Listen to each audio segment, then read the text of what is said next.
Hello bachcho, let's read the question here. The question says, identify the correct statement among the following. The statement A states, DNA is dependent on RNA for synthesis of protein. The statement B states, DNA and RNA both function as the genetic material. Statement C is saying that DNA being more stable is the preferred genetic material, but for the transmission of genetic information, RNA is better. And option D is stating all of the above. तो इसके पहले हर एक question का अलग अलग concept है. If we talk about the statement A, the key concept which we need to remind ourselves of should be the central dogma.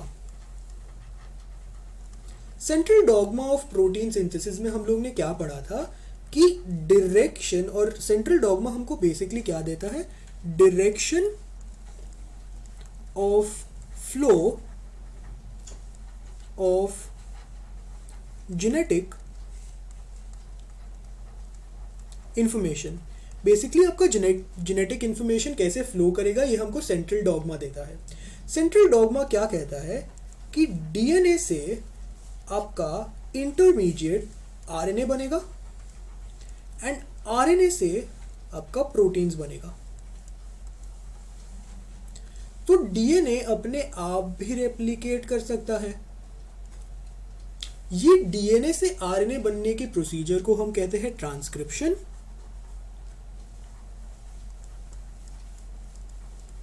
और RNA से प्रोटीन्स की प्रोसीजर को कहते हैं हम ट्रांसलेशन.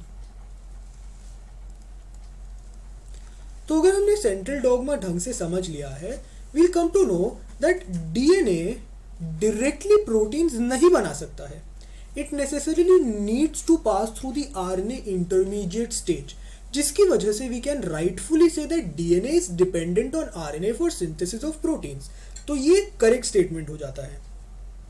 अगर हम स्टेटमेंट बी की बात करें, स्टेटमेंट बी में जो की कंसेप्ट हमको अप्लाई करना है is again the necessity of a genetic material. DNA will act as the genetic material mostly in cases of higher animals, mainly animals like humans. However, RNA भी एक genetic material act कर सकता है, particularly in case of virus. Virus में हम क्या notice करते हैं कि वायरस एक ऐसा टाइप ऑफ ऑर्गेनिज्म है जिसमें we need to mutate at a very fast rate. अगर वायरस जल्दी म्यूटेट करेगा, इसका बेसिक मतलब ये हो जाएगा कि there will be new variants of the virus coming in, और अगर नए वेरिएंट्स होंगे तो obviously our body will be immune to some and not immune to the other, so virus will have a greater chance of attacking the organism, जिसकी वजह से virus, because it needs to mutate at a faster rate, इसकी वजह से इसमें जो genetic material होगा वो आरएनए होगा. वायरस को फर्क नहीं पड़ता है कि उसका जेनेटिक मटेरियल कितना स्टेबल या कितना अनस्टेबल है, इसको बस इतना फर्क पड़ता है कि वो म्यूटेट जल्दी करना चाहिए. अगर वो ज़्यादा जल्दी म्यूटेट कर रहा है, इसकी वजह से उसके पास आरएनए जेनेटिक मटेरियल है and RNA is unstable as compare to DNA. So option B भी एक करेक्ट स्टेटमेंट हो जाता है that DNA and RNA both act as the genetic material do not in the same organism. Option C पे अगर हम जाते हैं, ऑप्शन सी से हमको पता चलता है कि ऑप्शन सी कहता है कि DNA is more stable and is the preferred genetic material, whereas RNA is preferred for genetic information का ट्रांसफर. डीएनए, जैसे हमने पहले भी बोला, इज मोर स्टेबल. अगर डीएनए ज्यादा स्टेबल है, इसका मतलब मैं अगर इसमें जेनेटिक इंफॉर्मेशन स्टोर करूंगा, there is very little chance कि डीएनए डैमेज हो and that genetic information is lost. So because DNA is more stable, I can quite reliantly store genetic information in DNA. So DNA is known for storing rather. It's known for storing of genetic information. वही दूसरे hand पे if we talk about RNA, RNA क्या है? RNA is not known to be stable.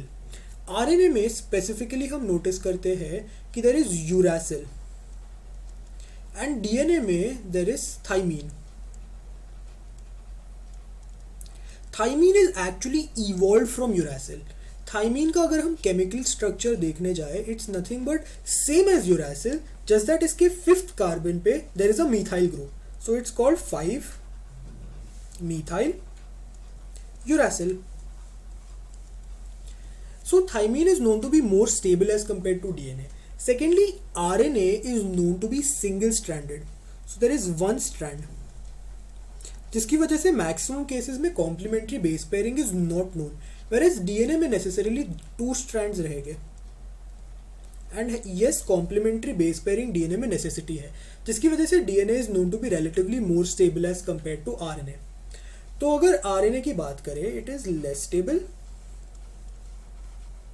And अगर less stable है, it can be used for transfer of information and not storing of information. जैसे हमने central dogma में भी पढ़ा है कि DNA again depends upon RNA intermediate for transfer of genetic information to proteins, जिसकी वजह से because it's less stable it can be used for transmission of genetic information.